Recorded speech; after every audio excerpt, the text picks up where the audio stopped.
Sometimes when I come home, like I've got grease or concrete all over me, and Aria's like, you stink today, like what is that? And I'll say, oh, that's just the oil we use for the formwork we've been building. And she's like, oh, what have you been doing there? And she has said to me in the past that she wants to do what I do. So I'm like, what's that concrete testing? I just want to work at your work. And I'm like, yeah, rightio, darling. She's proud of me, I think. I'm proud of her. I started a career in construction materials testing in 2007, and then from there I came across to Stresscrete. So we employed Amanda to run the lab, but Amanda being Amanda, she puts in 110%. So since she's been with us from the start of the year, she's been involved in timber formwork, a bit of Rio tying, all sorts of stuff. You know, she's just one of those people very happy to help out. So being the lab manager here at Stresscrete, I'm responsible for the concrete sampling, the testing, the compressive strengths. I do the reporting, and we also run the NATA accredited lab that they've recently set up. So the concrete structures we make, they've all got to meet a certain strength to come out of the mould before we de-stress and demould to move the product safely.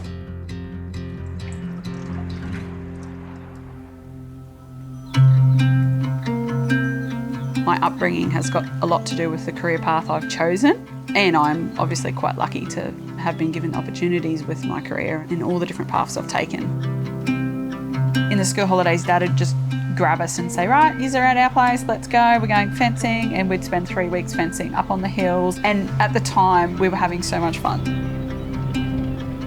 He was showing us, you know, what hard work was and the outcomes of it and the production after, and you'd look back and Dad would say, look at that fence. I think Dad has quite a big influence in that regard. I think growing up on the farm would make anybody more independent, because you know you just can't go to the shop and get what you want. You've got to sort of make do. So make the best of what you got, and she sure does.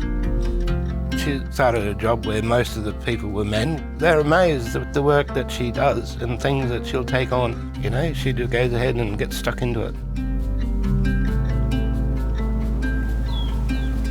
Family's definitely 100% the best thing. Spending time with them is the most precious thing to me. During the separation of me and my husband, I took a step back from a role, which I really loved. It can get frustrating and complicated to ask the questions like, what's your flexibility? Are you able to work around me? You know, is there other options I can do to be flexible enough to get the job done? Well, family does come first. We accommodate for the things that have to happen, because you have to, and not just a man, any of the guys. I mean, we flex around them depending on what they need to do outside of work.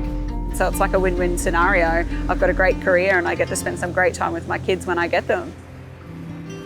Having a really good family support, both at work and at home, it makes me who I am. You do pass on your traits, like, have you been drinking enough water today, boys? It's quite hot.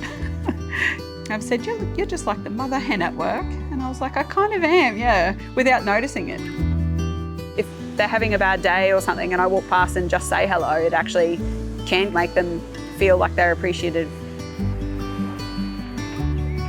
So Ali, my dad's wife, my stepmum, she's been a pretty big role model in regards to owning things and thriving to be where I want to be.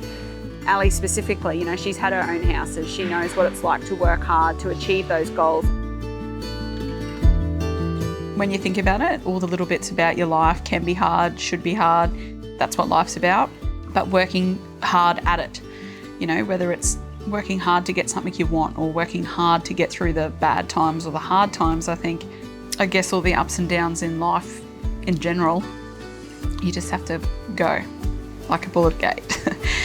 I'm not the one to sit down, to stand back and just expect it. I've got to do it myself, otherwise it's not going to happen. That's what I do. Whether it is a male-orientated industry or career or manufacturing role, if a woman thinks she can do that job and she wants to get it done, she will. I think just give it a go. We can do anything.